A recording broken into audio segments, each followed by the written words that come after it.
देख रहे हैं अवाम के उठाए गए सवालात, हालत हाजरा पर तबसरों, तज्जियों, खबरों पर मुहित प्रोग्राम न्यूज लाइन रिदा सैफी के साथ।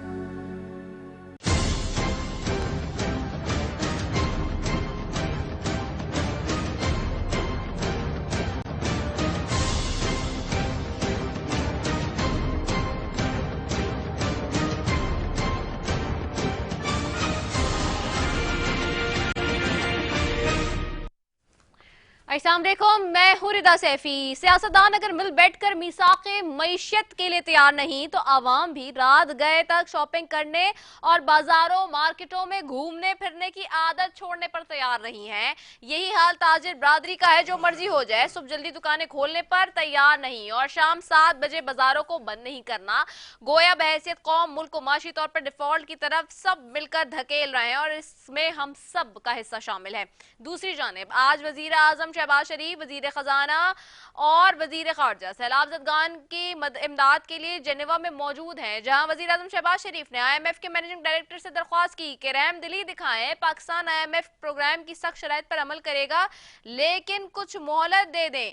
दूसरी जानिब मुल्की सियासत और सियासतदान अपने डगर पर गामजन है। बिलाखिर कराची में 15 जनवरी को बल्दियाती इलेक्शन होने जा रहे हैं, मगर इस पर भी इल्जाम तराशियां जारी हैं। आज अली जैदी ने मुल्क के सिक्योरिटी इदारों को मुतवज्जा करते हुए इलेक्शन को खूनी इलेक्शन होने की खबर सुना दी है। क्या कहा, ये सुन लेते हैं। क्योंकि तहरीक इंसाफ के मेंबरान या वोटर्स की तादाद बहुत बड़ी होगी, तो हंगामा आराई करने की और ये इलेक्शन को ये जैसे ऊपर सिंध में हुआ था इलेक्शन फेज 1 का, या जो NA 240 का इलेक्शन यहां आपने देखा था जहां हमने बायकॉट किया था, ये खूनी इलेक्शन होने जा रहा है। ये मैं आपको बहुत क्लियरली बता रहा हूं, बड़े रिलायबल सोर्सेस से बता रहा हूं। मेरी इल्तमास है पाकिस्तान के सारे इदारों से, सबको पता है मैं किसकी बात कर रहा हूं, मैं किसी का नाम नहीं ले रहा, सारे मुझसे ज्यादा अक्लमंद हैं और अक्लमंद को इशारा काफी है। दूसरी जानिब सैलाब ज़दगान की इमदाद के अलावा पीपल्स पार्टी हर जगह फुल फॉर्म में दिखाई देती है। मामला चाहे पंजाब असेंबली का हो या फिर वक्त से पहले आम इंतखाबात का, साबिक वजीर आजम इमरान खान तोशाखाना केस हो या कोई और मौका हो, आज भी शजील इनाम मेमन ने एक ही प्रेस कॉन्फ्रेंस में तमाम मुखालिफिन को निपटा दिया। अली ज़ैदी के इल्जामात को भी उन्होंने उन्हीं पर उल्टा दिया। क्या कहा, आइए सुनवा। जहां तक आपने फिर नाम लिया कि अली ज़ैदी ने कहा खूनी इलेक्शन होने जा रहे हैं, उनके पास या तो कोई प्लानिंग है दिमाग में, या वो लोगों में डर खौफ पैदा करना चाह रहे हैं, या वाकई वो खून खराबा कराना चाह रहे हैं। डेफिनेटली अगर वो खून खराबा करना चाह रहे हैं तो उनको सामने तफ्तीश होगा, अगर खुदा न खास्ता कोई वाकया होता है। यही पंजाब में भी, पंजाब में इनकी अपनी हुकूमत थी PTI की, और इमरान खान के जो कंटेनर पे हमले की एक ड्रामा रचाया गया, एक झूठा सोचा समझा ड्रामा रचाया गया, जिसमें उनकी मर्जी से जो है वो पूरी शामिल थी। हो सकता है कि PTI खुद कराची में इस तरह का कोई वाकया करना चाह रही हो, उनके पास ऑलरेडी कोई प्लानिंग हो। मुल्क में दहशतगर्दी के बढ़ते खतरात अपनी जगह और उनसे निपटने के लिए इदारे अपने हर मुमकिन कोशिश में मसरूफ अमल हैं और आए रोज अपनी जानों के नसराने भी पेश कर रहे हैं, मगर सियासतदान इस मामले पे भी एक दूसरे को चित करने में मसरूफ हैं। 5 जनवरी को बिलावल भुट्टो ज़रदारी ने एक प्रेस कॉन्फ्रेंस में दहशतगर्दी के वजूहात का इल्जाम तहरीक इंसाफ पर रख दिया था। वो क्या बता रहे थे, आइए सुनते हैं।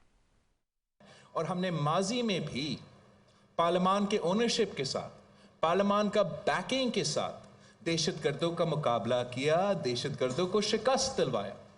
अफसोस के साथ कि पार्लियामान की पीठ पीछे जो इन दहशतगर्दों का सियासी फ्रंटमैन है इमरान खान साहब, उसने उनको बचाने के लिए, उनके जुराइम को धोने के लिए ऐसे ऐसे कदमे लिए जो पाकिस्तान के नेशनल सिक्योरिटी के खिलाफ था। इमरान ने उन दहशतगर्दों को जेल, जो कहता था मैं किसी को NRO नहीं दूंगा, उसका मतलब यह था कि मैं सिर्फ दहशतगर्दों को NRO दूंगा, और सबसे पहले उसने APS में मुलव्विस दहशतगर्दों को अपना हुकूमत में जेल से पहले बाहर, फिर मुल्क के बाहर छोड़ा। दूसरी जानब पीडीएम के इल्जामात अपनी जगह, लेकिन अगर सिर्फ बल्दियाती इलेक्शन के मौके पर तहरीक इंसाफ के रुकन साजी स्टॉल पर अवाम का रश देखकर बात की जाए तो फवाद चौधरी की इस बात से इख्तिलाफ नहीं किया जा सकता कि इलेक्शन सिर्फ इमरान खान के हैं और इमरान खान के नाम पर जो शख्स भी इलेक्शन में खड़ा होगा अवाम उसको जितवाएंगे। वो मजीद क्या कह रहे थे, आइए सुनते हैं।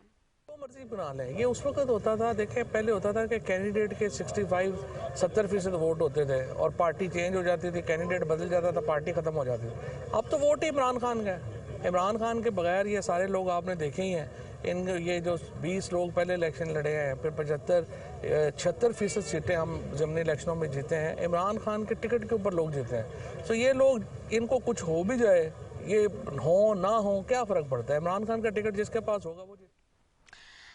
दूसरी जानिब सवाल यह है कि बहैसियत कौम हम इस दिवालियेपन से कैसे निकल सकते हैं? मुल्क के लिए सियासत अहम है या अवाम? और फिर दूसरी जानिब आटे और गैस की कतारों में लंबी कतारों में लगे जाने वाली अवाम अपनी जान देने के लिए बैठी हुई है। आज भी कितने लोगों ने जानें गंवा दी हैं, खवातीन, बच्चे, बूढ़े, नौजवान, कोई भी हो, अवाम को एक लाल बत्ती के पीछे लगाया हुआ है और वो आटे की लंबी लाइनें हैं जी। जबकि मैं आपको बताऊं कि जी मुल्क में वसी स्टॉक अभी भी मौजूद है आटे का और ज़राए नेशनल फूड सिक्योरिटी के मुताबिक गंदम का 44,37,000 मैट्रिक टन स्टॉक मौजूद है मुल्क के अंदर और उसके बावजूद ये बहरान पैदा किया जा रहा है। इस मुल्क के अंदर कार्टल्स को कोई पूछने वाला नहीं, उन्हें खुली छुट्टी है, चाहे वो इमरान खान की हुकूमत हो या पीपल्स पार्टी की, चाहे वो मुस्लिम लीग नून की हुकूमत हो या फिर काफ लीग की या फिर किसी और हुक्मरान जमात की। इन कार्टल्स के आगे सभी बेबस, मजबूर और एक तरीके से लाचार नजर आते हैं, जिसकी वजह से हमेशा मुल्क के अंदर कहीं ना कोई बहरान पैदा होता है और उसका खुमियाजा सिर्फ और सिर्फ अवाम भुगतते हैं। दूसरी तरफ नाज़रीन, एमक्यूएम ने की दरख्वास्त मुस्तरद की है। इलेक्शन कमीशन ने कराची में और हैदराबाद में बल्दियाती इलेक्शन 15 जनवरी को ही होंगे। We will talk about it little bit. आज कोशिश करेंगे इसके हवाले से भी बात करें। इस सब के लिए जी मौजूद मेहमान मौजूद है, मौजूद मेहमान का पैनल आज भी मौजूद है। स्टूडियो में सबसे पहले मौजूद है अकरम चीमा साहब है, तहरीक इंसाफ से, खुशामदीद कहती हूँ। Thank you so very much Akram Cheema साहब फॉर ज्वाइनिंग अस। साथ ही ज्वाइन कर रही हैं शकीला लुकमान साहिबा, मुस्लिम लीग नून से MNA है, आपको खुशामदीद कहती हूँ। साथ ज्वाइन करेंगे नवाबजादा इफ्तिखार साहब, मुअव्विन खुसूसी बराए वजीर आजम पाकिस्तान पीपल्स पार्टी से, जी आपको भी खुशामदीद कहती हूँ। तीनों मौजूद मेहमानों का बेहद शुक्रिया। But before I go to my guest I have to take a short commercial break. Will be right back after it, stay tuned.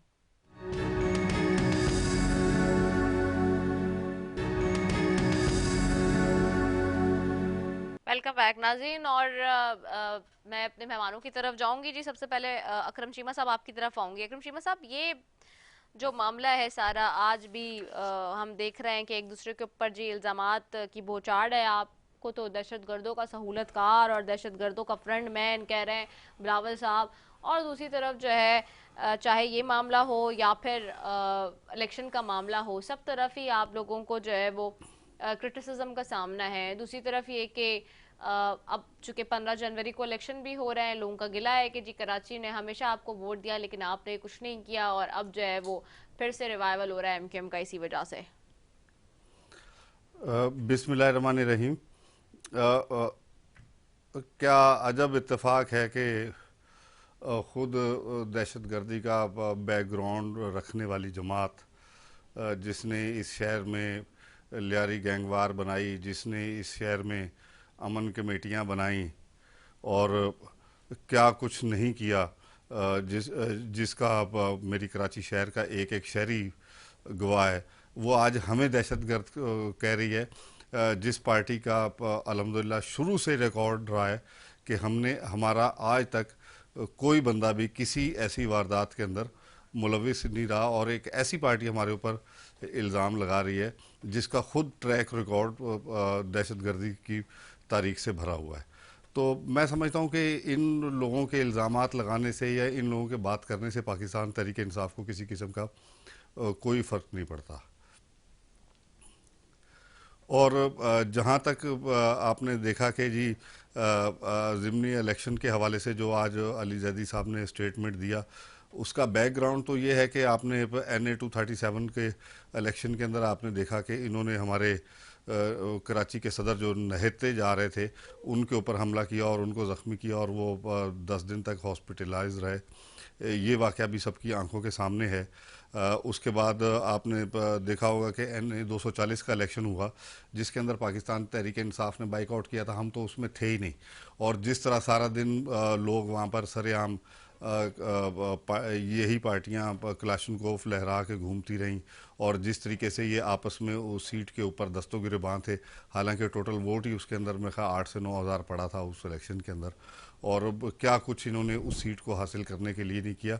ये सारी चीज़ें देखते हुए अली जैदी ने इसी कॉन्टेस्ट के अंदर आज बात की है और बताया गया है कि इनका और आओ मिलकर खाते हैं एंड कंपनी का जो गठजोड़ चल रहा है, अब ज़ाहिरी तौर पे एक दूसरे के साथ इख्तिलाफ कर रहे हैं और हल्का बंदियों की आड़ लेने की कोशिश की जा रही है। मैं समझता हूँ कि ये सारे का सारा बयानिया बनाने की कोशिश की जा रही है, क्योंकि अब आवाम के अंदर तो इनकी सह नहीं है। अवाम ने तो, कराची की अवाम ने तो पाकिस्तान तहरीक इंसाफ के हक़ में फ़ैसला दे दिया। आप बहुत ज़्यादा पीछे जाने की ज़रूरत नहीं है। हालिया जो NA 239 के अंदर जो ज़िमनी इलेक्शन हुआ है, 2018 के इलेक्शन में ये सीट हमने 340 वोटों से जीती थी, और जब दोबारा यहाँ पर ज़िमनी इंतखाबात करवाया गया और ये बिल्कुल टोटल शहरी हल्का है, तो अल्हम्दुलिल्लाह पाकिस्तान तहरीक इंसाफ ने इनको 32,000 वोटों की लीड से ज़िमनी इलेक्शन के अंदर शिकस्त दी है। तो जनरल इलेक्शन में तो आप खुद प्रिडिक्ट कर सकती हैं कि इस वक्त पाकिस्तान तहरीक इंसाफ की अवामी मकबूलियत की क्या सूरत हाल होगी। तो मैं समझता हूँ कि ये सिर्फ कबल अज़ वक्त अपनी हार का बयानिया बनाने के चक्कर में कि जी हल्का बंदियाँ यूँ नहीं हुई, हल्का बंदियाँ वो नहीं हुई। और भाई 9 महीने पहले तो आपने इनके साथ बैठ के मुआहदा किया था, और उस तहरीरी मुआहदे के जो ज़ामनीन थे उसमें मौलाना साहब किधर हैं, उनमें मौजूदा वक्त के जो अपने आप को वज़ीर आज़म कहते हैं वो कहाँ हैं? क्यों नहीं उसके ऊपर आप अमल दरामद करवा सके इन 9 महीनों के अंदर?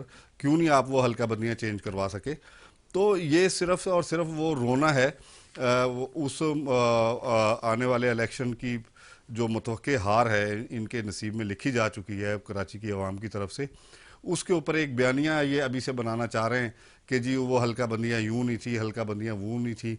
और भाई जब आवाम ही आपके साथ नहीं है, आवाम ने ही आपको वोट नहीं डालना, और इंशाल्लाह ताला ये बहुत ज़्यादा दिन दूर नहीं रह गए, मैं खैर टोटल 6 दिन रह गए इलेक्शन के अंदर। आइंदा इतवार के अंदर ठीक इस वक्त आपके सामने रिज़ल्ट होंगे और आपको आओ मिलकर खाते हैं एंड कंपनी की जो कारकर्दगी है वो आपके सामने आ जाएगी। ठीक हो गया।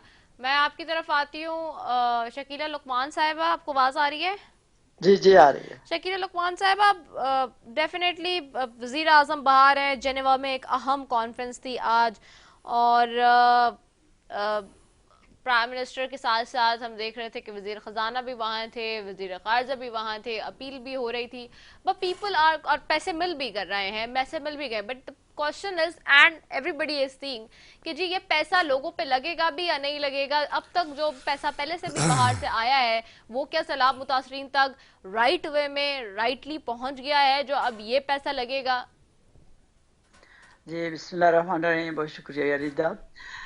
देखें, जो सैलाब मुतासरीन की बात करें, आपको पता है कि कितना उसके ऊपर मालियाती जो बैनुल अक़वामी मालियाती अदारे हैं उन्होंने भी इसका तखमीना लगाया है कि इसके ऊपर $30 मिलियन का नुकसान हुआ है, और उसकी तामीरात के लिए लोगों को अपने घरों तक पहुँचाने में और ये सारा उनको खाना और रिहाइश और सब करने में, प्रोटेक्शन देने में $30 बिलियन चाहिए। इसके लिए $30 बिलियन। अब देखें कि जो पहले पैसे मिले, आपको पता है कि उसमें बहुत थोड़ी मिले, नुकसान कितना हो चुका है। इसको पूरा करने के लिए आज भी लोग जो हैं, पानी बहुत सारे इलाकों में पानी खड़ा है और फिर लोग बीमार हैं, सर्दी है, ऊपर से दवाइयाँ नहीं है, खाना नहीं, मतलब नुकसान इतना हो चुका है कि जो अपने इस मुल्क से जो भरना जो है मुश्किल है। हालांकि वज़ीर आज़म साहब ने कहा है कि उसका जो 50% जो है वो हम खुद इसके ऊपर खर्च करेंगे, और इसीलिए जिनेवा कॉन्फ्रेंस जो है यूनाइटेड नेशन के जनरल सेक्रेटरी जनरल के साथ मिलकर पूरी जो मालियाती अदारे और फिर जो मुस्लिम ममालिक और सारे 250 ममालिक में जो है उनको इनवाइट किया गया जिनेवा में, ताकि आके वो देखें कि जो पाकिस्तान के साथ जो सैलाब और क्लाइमेट चेंज और इसकी वजह से जितना नुकसान हुआ है उसके लिए डोनर कॉन्फ्रेंस बुलाई गई थी। इससे पहले इजिप्ट में भी बुलाई गई थी, जिसमें उन्होंने एक लॉस एंड फाउंड जो एक बनाया था, फंड बनाया था। और उसके लिए आज देखें कि अल्लाह का शुक्र है कि जो लोग आए हैं, जो डोनर्स आए हैं, उसमें उन्होंने जो है वो काफ़ी जो है इसमें चंदा जो है वो इमदाद जो है वो इकट्ठी करने का ऐलान जो है लोगों ने कर दिया है, जिसमें जो है इसमें आज पहला दिन था, उसमें 8 अरब और 57 करोड़ डॉलर की इमदाद का ऐलान हुआ है। कल फिर दोबारा कल से भी ये होगा। और आप ये कह रही थी कि क्या इसका ये जो है इस्तेमाल होगा, बल्कि प्राइम मिनिस्टर साहब ने इसका कहा है कि थर्ड पार्टी जो है वो इसका जो है वो एडिट रखेगी और करेगी कि भाई कहाँ कहाँ जो है वो इस्तेमाल हुआ है, और हर कोई उसको देख सकेगा घर बैठे कि कहाँ कहाँ ये पैसा इस्तेमाल हुआ है, और जहाँ इतना नुकसान हुआ है ज़ाहिर है उसको ठीक करने के लिए वो इस्तेमाल हो गए। कौन को वो पैसे जो है वो उसके ऊपर वज़ीर साहब ने कहा है कि इसके ऊपर कड़ी नज़र रखी जाएगी, और कहाँ इस्तेमाल हुआ है इसको हर बंदा जो है वो इसको देख सकेगा। तो इंशाल्लाह मैं उम्मीद है कि जो है वो जो इन्होंने वज़ीर आज़म साहब ने सैलाब ज़दगान के मुतासिरीन के लिए जो इन्होंने कहा था कि भाई इससे हम 16.2 जो है बिलियन डॉलर का टारगेट है कि वो हमें चाहिए उसकी तामीरात के लिए। तो इंशाल्लाह वो जब इकट्ठा हो जाएगा तो फिर इंशाल्लाह ये सारा पैसा जो है इधर मुल्क में जो है वो बलूचिस्तान में खासतौर पे और सिंध में और बाकी पंजाब का भी कुछ हिस्सा है कि शकील साहबा एक चीज और भी पूछना चाहूंगी कि वहाँ हमने देखा कि जेनेवा में खास तौर पर इस सारे इवेंट में, कॉन्फ्रेंस में किसी भी मुल्क का कोई बड़ा सरबराह हमें फिजिकली वहाँ प्रेजेंट नज़र नहीं आया, इन पर्सन वहाँ पे यानी कि नहीं था। और हमारे मुल्क जिसके अंदर इतनी तबाहकारियाँ, इतने मिसाइल हैं, सारे के सारे जो है वो पहुंचे हुए थे इन पर्सन वहाँ पर इतना खर्चा करके। तो जब सारे लोग वहाँ पे वीडियो लिंक के थ्रू, मेरी बात सुने, बात सुने, एक दे सुने, IMF का वहाँ लोगों ने आना था, कई साकदार वजीर खजाना जो है उसका जाना नहीं बनता था क्या? एहसन इकबाल जो थे वो उनका जाना नहीं बनता था? फॉरेन मिनिस्टर का होना ज़रूरी नहीं था? जहाँ पैसे इतने खर्च, मतलब डोनर्स कॉन्फ्रेंस 250 लोगों की, 57 ममालिक के लोगों की जो है वो हो रही है, तो वहाँ पे हमारे मुल्क के 4-5 लोग जो है उन जाना क्या, सिर्फ वज़ीर आज़म वहाँ चले जाते और वहाँ खड़े होकर वो बात कर लेते। मतलब ये किस तरह की छोटी बातें हैं कि इतने लोग चले गए, इतना खर्चा हो गया। आपको इस बात का इल्म नहीं है कि वज़ीर आज़म साहब जो है वो जब भी कोई इस तरह के कोई बाहर कोई जो टूर्स होते हैं उनमें सबको उनका अपना अपना खर्चा और अपना अपना किरायों पे जाते हैं, तो आप क्या बात करते हैं कि वहाँ पे क्या कोई पार्टी करने तो नहीं गए? आपके सामने सारी चीज़ें हैं कि आपके सामने, मैं आपको थोड़ा सा अगर आप चाहें तो मैं आपको डिटेल भी बता दूं कि यूरोपीय यूनियन जो है उन्होंने 9 करोड़ 30 लाख डॉलर इमदाद का ऐलान किया है। चीन ने 10 करोड़ डॉलर का, वर्ल्ड बैंक ने 2 करोड़ डॉलर का, जर्मनी ने 8 करोड़ 80 लाख का, जापान ने 7 करोड़ 70 लाख का, USA एड जो है वो 10 करोड़ डॉलर है, फ्रांस ने 34 करोड़ 50 लाख का कहा है, एशियन डेवलपमेंट बैंक जो है उन्होंने 1 अरब 50 करोड़ का कहा है, इस्लामिक डेवलपमेंट बैंक जो है उन्होंने 4 अरब और 20 करोड़ इमदाद का ऐलान किया है। तो इससे 8 अरब 57 करोड़ डॉलर की इमदाद का ऐलान बनता है। तो ये मतलब ये है कि हमें अब इस तरफ जो है वो आप ये नहीं देख रहे लोग कि भाई किस तरह जो है इतनी मेहनत, क्या ये आसान काम था? लेकिन देखें ये इस बात की एक शकीला साहिबा, ये इस बात का क्या प्रूफ है कि लोग जो गए आप जो कह रही हैं वो अपने खर्चे पे गए हैं? इस तरह की तो कोई डिटेल्स ना वजीर खारजा ने ना वजीर आजम ने कोई पब्लिश किया है अभी तक कि जी जितने दौरे हो रहे हैं वो हमारे अपनी जेब से हो रहे हैं, अपने अकाउंट से ट्रांजैक्शंस दिखाई हैं उन्होंने। ये तो सारा आवाम का ही पैसा है ना, इस मुल्क के टैक्स पेयर्स का पैसा है, हमारा आपका पैसा है। जी मेरी बात सुने, ये अब इस बात को भी अगर आप पब्लिश करने की जरूरत है तो मेरे ख्याल में हम वो भी कर देंगे। ये इस मुल्क में जो गरीब मुल्क है, जो डिफॉल्ट होने के दहाने पे खड़ा हुआ है, उसमें है जरूरत शकीला साहिबा। नहीं तो मेरी बात सुने, किस तरह फिर क्या, किस डोनर कॉन्फ्रेंस जो अपने मुल्क में बैठ के कर लेते, यहाँ पे बैठ के तो जनेवा में कॉन्फ्रेंस कर लेते, किस तरह की बात कर रहे हैं। हमारा मुल्क जो था, वजीर आजम साहब होस्ट कर रहे थे और उसमें उनका जाना और उनकी टीम का जाना ठीक बनता है, नहीं था। चले, उनका जाना बनता था एंड दैट इज इम्पोर्टेंट, आपने कहा, और अपने खर्चे पे गए। ठीक है, रिकॉर्ड पर आ गई दोनों चीजें। मूविंग टुवर्ड नवाबजादा इफ्तिखार साहब। नवाबजादा इफ्तिखार साहब, आपको आवाज आ रही है? नवाबजादा इफ्तिखार साहब को आवाज आ रही है? नवाबजादा इफ्तिखार साहब, आप सुन रहे हैं? अच्छा जी, नवाबजादा इफ्तिखार साहब से कनेक्ट कर रहे हैं। In a meanwhile I go back to Akram Cheema साहब। अकरम चीमा साहब, जो दौरे हो रहे हैं, जो चीज़ें हो रही हैं, तासुर ये कि जी आपके दौरे हुकूमत में खारजा पॉलिसी बिल्कुल निलिफाई कर दी थी आप लोगों ने, लोगों से ताल्लुकात भी अच्छे नहीं थे। अब जो इस वक्त मौजूदा वजीर खारजा हैं और जो वजीर आजम और उनकी टीम है, they are very much into the connecting और रीबिल्डिंग द कनेक्टिविटी और relations with the other countries. बिस्मिल्लाहिर्रहमानिर्रहीम। क्या इन्होंने कनेक्टिविटी करनी है दुनिया के साथ, और क्या इन्होंने दुनिया के साथ रिलेशन बनाने हैं? देखिए, इस चीज़ के अंदर तो मैं समझता हूँ कि किसी किस्म की मैं दो राय नहीं है कि हालिया जो फ्लड आया और इसके नतीजे में पाकिस्तान का तकरीबन 50 अरब डॉलर से ज़्यादा के नुकसानात हमारे हुए, और इन नुकसानात का ज़िम्मेदार कौन है? इन नुकसानात का ज़िम्मेदार ये सारे के सारी जितनी तरक्की याफ्ता अक़वाम हैं, ये इनकी वजह से सारे मामलात हो रहे हैं, और इन्हीं की फैलाई हुई जो गैसेस हैं और इन्हीं की फैलाई हुई जो मुख्तलिफ़ किस्म की पोल्यूशंस हैं, उसकी वजह से इस वक्त पूरी दुनिया का वेदर जो है वो डिस्टर्ब हुआ। उसके डायरेक्टली ज़िम्मेदार ये हैं। और अब मैं समझता हूँ कि ये जो डोनर कॉन्फ्रेंस हुई है, इसमें पाकिस्तान की क्या इमदाद की गई है?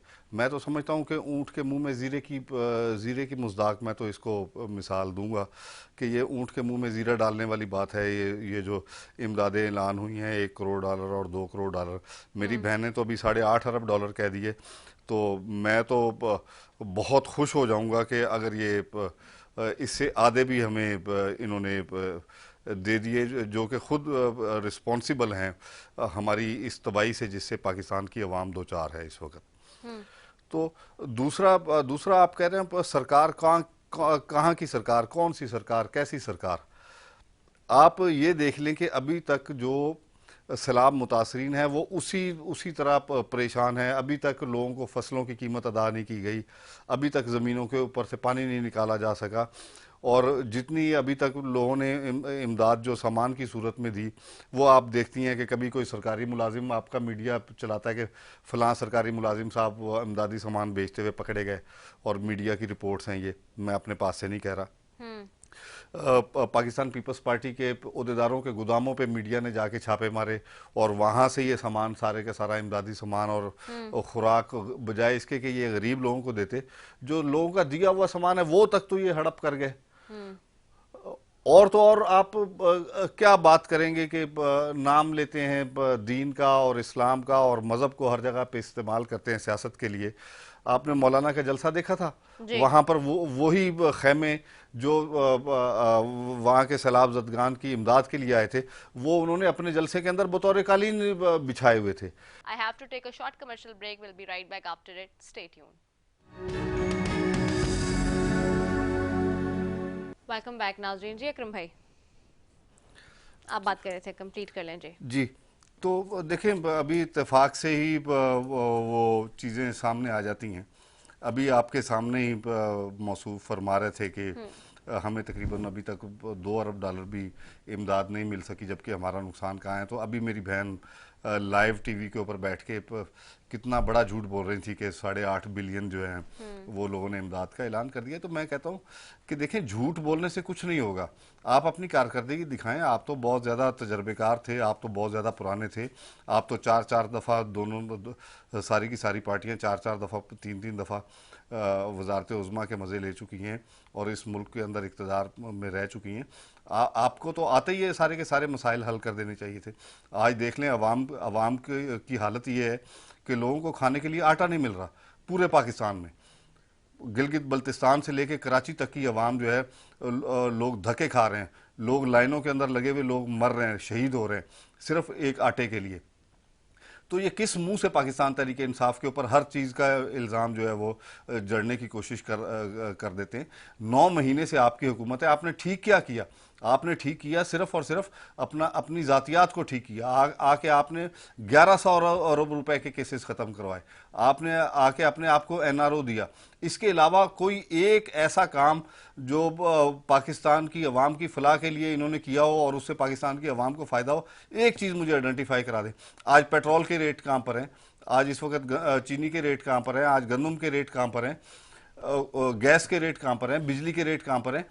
तो ये किस मुंह से ये अवाम के अंदर जाएंगे इलेक्शन लड़ने के लिए? यही वजह है कि ये हर जगह से इलेक्शन से फरार चाहते हैं और हर जगह से भाग रहे हैं। इवन कि आपने इस्लामाबाद से के बल्दियाती इलेक्शन में भी देख लिया कि किस भोंडे तरीके से इन्होंने वहाँ से ये इलेक्शन से राय फरार इख्तियार की है। और ये कराची का जो अभी ज़िमनी ये बल्दियाती इलेक्शन होने जा रहा है, 4 दफ़ा ये इस इलेक्शन से भाग चुके हैं। अब इनके पास कोई रास्ता नहीं था क्योंकि कोर्ट इनको बाउंड कर चुकी थी। कोर्ट इलेक्शन कमीशन से रिटर्न में तारीख ले चुकी थी। ये जो 15 जनवरी की तारीख है, ये बहुत पहले, आज से तकरीबन 2.5 से 3 माह पहले ये कोर्ट के अंदर आके इलेक्शन कमीशन ने ये रिटर्न में ये तारीख दी थी। तो ये अब ये आओ मिलकर खाते हैं एंड कंपनी वाले कह रहे हैं कि हमें तो जी मीडिया से पता लगा कि जी 15 तारीख को इलेक्शन हो रहा है। ओ भाई, पहले आप सो रहे थे क्या? आप 9 महीने पहले जब इनके साथ पाकिस्तान तहरीक इंसाफ के खिलाफ महंगाई का इल्ज़ाम लगा के आप इनके साथ शामिल हुए थे, आपने तो कहा था कि हमने मुआहदा कर लिया और हम ये हल्का बंदियाँ भी चेंज करा लेंगे, हम ये भी चेंज करा लेंगे, हम वो भी चेंज करा लेंगे। आप चेंज करवाने के लिए नहीं गए थे, आप कराची के अवाम के मफाद के लिए वहाँ पर नहीं गए थे। आपको सिर्फ वो जो डॉक्टर ज़ियाउद्दीन अस्पताल के अंदर जो थैले नोटों से भरे हुए मिले थे, आप सिर्फ वो वसूल करने के लिए गए थे। सही। मैं वापस आपकी तरफ आती हूँ। शकीला लुकमान साहिबा, आपको आवाज आ रही है? जी जी आ रही है। अच्छा शकीला लुकमान साहिबा, अब जाहिर सी बात है, जहाँ तक आज जिसकी बात है जेनेवा कॉन्फ्रेंस की, वो तो अपनी जगह है, लेकिन दूसरी तरफ मईशत का मामला है जो कि बहुत ही खतरनाक होता जा रहा है।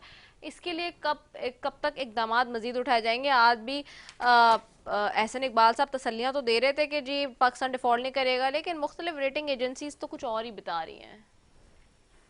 देखें, ये जो हालात हुए हैं, क्या ये 7-8 महीनों के वजह से तो नहीं हुए ना। ये तो पहले 4 साल जो जिन्होंने गुजारे हैं पहले हिसाब का हुकूमतों ने, उनका करा दरा हम भुगत रहे हैं। हम जिस दिन से आए हैं उस दिन से हम अपने मुसीबतों में लगे हुए हैं और मुल्क के बेहतरी के लिए, मुल्क की मैशत की बेहतरी के लिए लगे हुए हैं। और जो IMF ये बारूदी सुरंगें हमारे लिए बिछा के गए हैं, उनको ठीक करने में लगे हुए हैं। और उसके बाद सैलाब आ गया, उसकी जो है वो सैलाब ज़दगान जो अभी तक भी अपने घरों में नहीं गए, उनको शेल्टर नहीं मिला, उनको खाना जो है उनके लिए सारी चीज़ें जो है उनको बंदोबस्त करने के लिए हम जो है मुश्किलात में पड़े हुए हैं। जिनेवा कॉन्फ्रेंस किस तरह हुई है, हो रही है, आपको जिन हालात के तहत और इन मुश्किलात का सामना जो है कर रहे हैं, उनको फेस करने के लिए कर रहे हैं। और IMF के सामने जो है, आपके सामने बह के जो हर रोज़ हमारे गर्दन पे छुरी रखा हुआ है, इसलिए कि पहली हुकूमतों ने जो शराइत, सख्त कड़ी शराइत के साथ उनके साथ मंसूबे जो हैं उनसे बातचीत कर ली थी, वो हमें भुगत में पड़ रहे हैं। आज वो कहते हैं कि पहले शराइत मानो फिर हम आपके साथ चलने को लिए तैयार हैं। तो यहाँ तक ये सारे हालात हैं कि तो हम क्या बैठे हुए हैं? हम तो मारे फिर रहे हैं। हम तो जो इन्होंने जो हमारे अपने पहली साहब का जो हुकूमत इमरान खान साहब की थी, उन्होंने तो अपना टाइम जो है वो सिर्फ अपोजिशन के लोगों को जेल भरने के लिए लगाया था।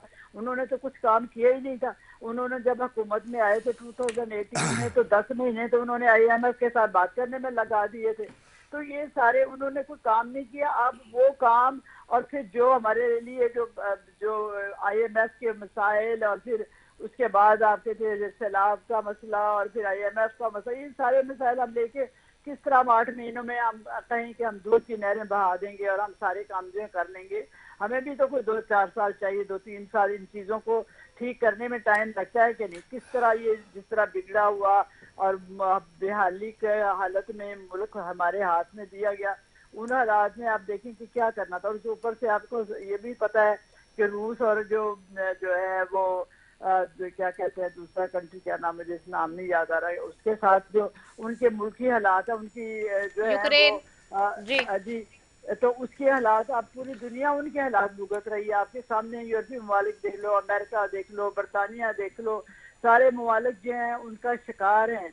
तो हम जो है हमारे जैसे गरीब ममालिक जो हैं वो उनके ऊपर कितना असर पड़ता है, इफेक्ट हो रहा है। और अल्लाह का शुक्र है हम मेहनत कर रहे हैं। हम कह रहे हैं कि हम जो है डिफॉल्ट की तरफ, जो इनका बड़ा शौक है इमरान खान साहब और कंपनी का कि ये डिफॉल्ट में जाए, लेकिन अल्लाह का शुक्र है हम इंशाल्लाह इतनी मेहनत करें कि डिफॉल्ट कभी भी नहीं हो सकेगा। हम इसको डिफॉल्ट से, इनकी हुकूमत में डिफॉल्ट में जा रहा था तो हमने उसको बचाया था। आज हम बेहतर हालत में जा रहे हैं और इंशाल्लाह ये हमारे जो मसले मसाइल हैं कुछ हल हो जाएंगे। IMF के साथ भी हमने अपनी शरारत को पूरा करना है। हमने जाहिर है हम उसको छोड़ तो नहीं सकते। इनकी बिछाई सुर्गे जो है उनका हमेशा हम भुगत रहे हैं और हम भुगतेंगे। और उनको IMF के साथ जो शराइत है वो पूरी करके हम अपना टाइम पूरा करेंगे उनके साथ। हमारा तजर्बा है, हम आपको पता है कि 2000 जब 13 में हुकूमत आई थी तो 2 सालों में IMF के साथ जो है हमने वो उनका सारा पूरा कर लिया था हिसाब किताब। लेकिन आज तो आप ये देखें, ये जो कहते थे कि मैं IMF के मुंह पे इतने डॉलर जो है मुंह पर मारूंगा तो मैं हर चीज जो है वो ठीक ठाक कर लूंगा, ये करके तो नहीं गए, ये मुसीबतें बिछा के गए हमारे लिए। लेकिन हम कहते हैं हम मेहनत कर रहे हैं, हम इन चीजों को जो है वो ठीक ठाक करेंगे और IMF की शराइत भी पूरी करेंगे, बहाल करेंगे उसको, और जो है मसाइल भी इंशाल्लाह बहुत जल्दी हल हो जाएंगे। लेकिन हम जो है हम बैठे हुए नहीं हैं इन चीज़ों के ऊपर, हम सो नहीं रहे, हम मुखालफिन के ऊपर जो है वो हमले नहीं कर रहे, हम मुखालफिन को गाली गलौज नहीं दे रहे, हम मुखालफिन जो है उनको जेलों में नहीं डाल रहे। आप बताएं इन 8-9 महीनों में किसी एक बंदे को भी हमने जेल में भेजा लेकिन ये तो हर रोज हमें बताते होते थे खुद कि अब फलाना बंदा जा रहा है आपका जेल में और फलाना जेल में जा रहा है, अब फलाना जा रहा है। हम अपने काम पे यकीन रखते हैं, हम मुल्क की खिदमत पे यकीन रखते हैं, मुल्क की तरक्की और खुशहाली पे यकीन रखते हैं और इंशाल्लाह उसके ऊपर काम करते रहेंगे और हमारे ही हाथों मुल्क जो है वो बेहतरी की तरफ जाए। ठीक है, बहुत शुक्रिया शकील लुकमान साहब आपका, करम चीमा साहब आपका बहुत शुक्रिया, आप दोनों मौजूद का। इसी के साथ नाज़रीन अपनी मेज़बान 10 की दीजिए, पाकिस्तान जिंदाबाद।